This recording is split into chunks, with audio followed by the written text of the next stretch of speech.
Le 21 janvier 2026, le Groenland, territoire autonome du Danemark, devient soudainement l'épicentre d'une crise transatlantique inédite. Ce vaste territoire glacé, longtemps perçu comme une simple étendue lointaine, se retrouve propulsé au cœur des tensions mondiales. Les regards du monde entier se tournent vers cette île stratégique, dont la position géographique et les ressources naturelles attisent les convoitises. Les États-Unis, menés par le président Trump, revendiquent un contrôle accru sur le Groenland, provoquant une rupture brutale avec leurs alliés européens. Cette revendication, loin d'être anodine, marque un tournant dans les relations transatlantiques. Washington avance des arguments de sécurité nationale et d'accès aux ressources. Mais derrière ces discours se cachent des ambitions bien plus larges. Ce n'est plus une simple divergence d'opinion, c'est un affrontement d'intérêts stratégiques, menaçant l'ordre économique et sécuritaire occidental. L'OTAN se retrouve fragilisée, les marchés financiers vacillent et les discussions diplomatiques deviennent de plus en plus tendues. Les enjeux dépassent le Groenland. C'est l'équilibre du monde occidental qui vacille. La crise s'est intensifiée, passant de la rhétorique à des mesures économiques concrètes, forçant chaque nation à reconsidérer ses alliances. Les sanctions économiques, les sommets d'urgence et les déclarations fracassantes se multiplient. Pourquoi le Groenland attire-t-il autant d'attention? Et quelles conséquences pour l'ordre mondial? Quelles sont les ambitions américaines? Au-delà de la sécurité, il s'agit aussi de contrôler les routes maritimes émergentes, d'accéder à des ressources minières rares et de renforcer la présence militaire dans l'Arctique. Les États-Unis veulent s'assurer une position dominante dans cette nouvelle ère géopolitique. Et comment l'Europe réagit-elle à cette pression? L'Union européenne tente de préserver l'unité de ses membres, tout en cherchant à défendre ses propres intérêts stratégiques. Les débats à Bruxelles sont houleux, et la presse européenne s'empare du sujet, révélant des divisions internes et des inquiétudes croissantes.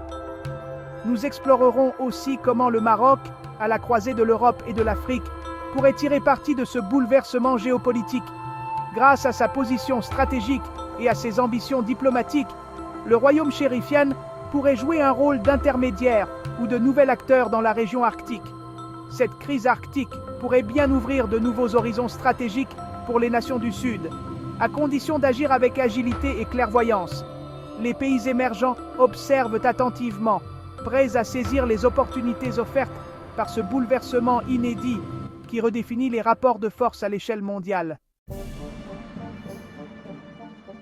Pourquoi le Groenland attire-t-il tant de convoitises?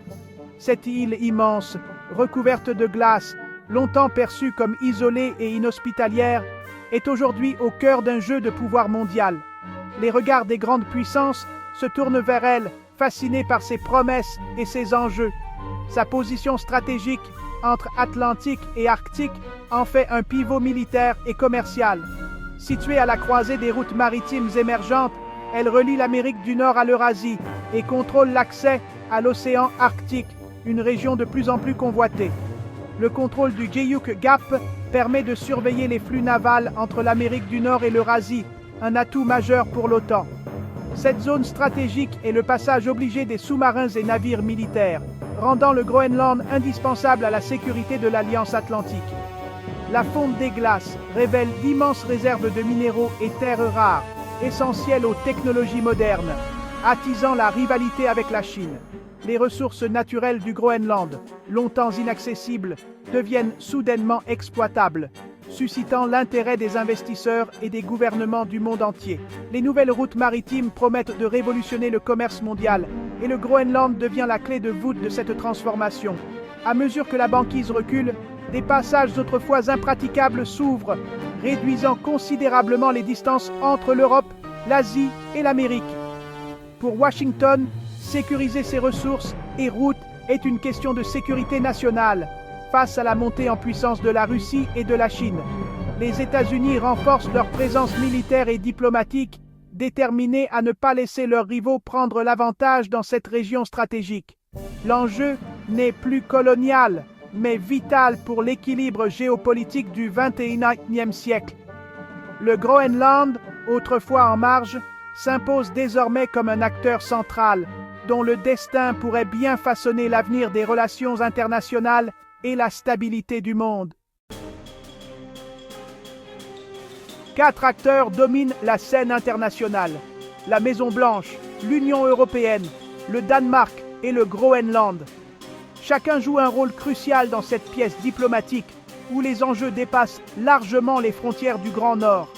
Leurs intérêts, parfois convergents, souvent opposés, dessinent les contours d'un affrontement inédit où la souveraineté, la sécurité et l'identité nationale sont au cœur du débat. Donald Trump, fidèle à l'America First, voit dans le Groenland bien plus qu'une simple île, un enjeu stratégique pour la sécurité américaine, une opportunité d'étendre l'influence des États-Unis dans l'Arctique et un héritage historique à inscrire à son actif. Prêt à user de coercition économique, il n'hésite pas à brandir la menace de sanctions pour faire avancer ses intérêts, convaincu que la puissance américaine peut imposer sa volonté. Ursula von der Leyen, à la tête de l'Union européenne, incarne une solidarité ferme avec le Danemark. Face aux pressions américaines, elle défend l'unité européenne et refuse toute forme d'intimidation. Pour elle, la question du Groenland est aussi un test de la capacité de l'UE à protéger ses membres et à affirmer son poids sur la scène mondiale. Le Danemark, allié historique des États-Unis, mais farouchement attaché à sa souveraineté, se retrouve au centre de la tempête. Refusant catégoriquement toute cession du Groenland, Copenhague doit jongler entre la pression de Washington et le soutien de Bruxelles, tout en préservant ses propres intérêts nationaux et son intégrité territoriale. Les dirigeants groenlandais, portés par un fort sentiment d'identité et de fierté, rejettent toute idée de transfert de souveraineté. Pour eux, le Groenland n'est pas une simple monnaie d'échange entre grandes puissances, mais une nation en devenir, déterminée à tracer sa propre voie. À leurs yeux, l'avenir du Groenland doit se décider à Nuuk, au sein de leur propre Parlement, et non à Washington, Bruxelles ou Copenhague. Ils revendiquent le droit de choisir leur destin, loin des calculs géopolitiques des puissances extérieures. Cette crise, d'abord perçue comme une simple question bilatérale, se transforme rapidement en un test majeur pour la solidarité européenne. Elle révèle les tensions sous-jacentes entre alliés et la difficulté de concilier intérêts nationaux et ambitions collectives. L'autodétermination groenlandaise devient alors un symbole puissant de résistance face aux grandes puissances. Dans ce bras de fer, le Groenland affirme son identité et son aspiration à l'indépendance, inspirant d'autres peuples à défendre leur droit à décider de leur avenir. La crise s'envenime. Trump impose des tarifs de 10% sur les exportations de 8 pays européens, ciblant les opposants à sa politique arctique. La menace d'une escalade à 25% plane, faisant trembler les marchés mondiaux. L'UE réplique en suspendant un accord commercial majeur, signalant qu'elle ne cédera pas sous la pression. Les indices boursiers chutent, l'or atteint des sommets et la crainte d'une guerre commerciale s'installe. Ce bras de fer marque une rupture avec la tradition de négociation entre alliés. L'Union européenne montre qu'elle est prête à sacrifier des intérêts économiques pour défendre ses principes. Le spectre d'une récession mondiale se profile, sans vainqueur évident. Face à l'agressivité américaine, l'UE affiche une unité remarquable, transformant la crise en enjeu collectif. Les 27 soutiennent fermement le Danemark, affirmant que l'avenir du Groenland appartient à ses habitants. Bruxelles prépare des contre-mesures, des tarifs de rétorsion sur 93 milliards d'euros de produits américains, ciblant des secteurs stratégiques. L'activation de l'instrument anti-coercition permettrait d'aller au-delà des tarifs, menaçant l'accès des entreprises américaines au marché européen. Cette escalade marque un tournant. L'UE s'affirme comme puissance géopolitique prête à défendre sa souveraineté. Le Danemark, soutenu par l'Europe, renforce sa présence au Groenland, misant sur la diplomatie collective. La crise renforce l'idée d'autonomie stratégique européenne face à des alliés devenus imprévisibles. Pour comprendre la gravité de la crise, il faut la comparer à la confrontation avec la Russie. Si l'hostilité avec Moscou est ancienne, le conflit sur le Groenland est inédit. Il oppose des alliés historiques, non des adversaires. Les menaces américaines visent des partenaires de l'OTAN, remettant en cause la fiabilité de la garantie sécuritaire américaine. Cette division interne affaiblit l'Occident, offrant à la Russie et à la Chine l'opportunité d'exploiter ses failles. Un Occident fracturé ne peut plus faire front commun face aux défis extérieurs. La crise du Groenland met en péril l'âme même de l'Alliance occidentale. Le Groenland n'est que la partie émergée d'une compétition mondiale pour l'Arctique.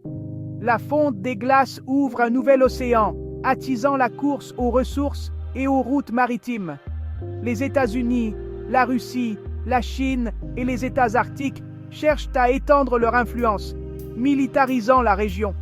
La Russie investit massivement, la Chine avance ses pions via la route de la soie polaire.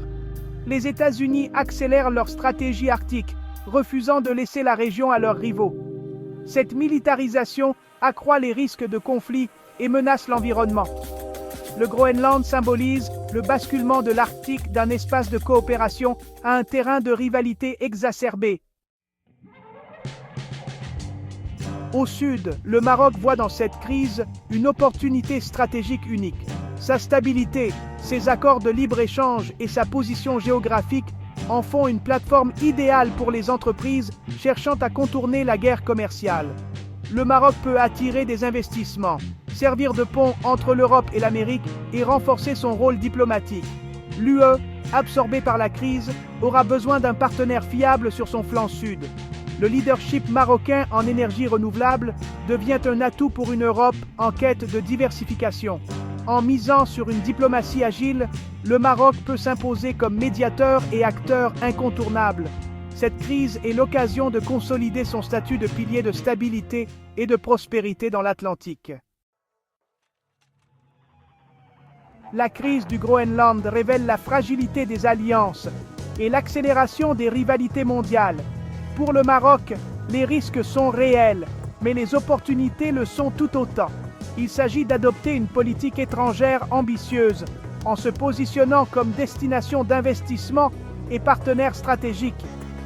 Renforcer le dialogue avec l'UE et les États-Unis devient crucial pour sécuriser sa place dans le nouvel ordre mondial. La stabilité, l'ouverture économique et une diplomatie équilibrée seront les clés pour transformer la crise en levier de développement. Le monde devient plus fragmenté, les alliances d'hier ne sont plus garanties. Pour les acteurs agiles, le froid arctique peut annoncer de nouveaux courants porteurs d'opportunités.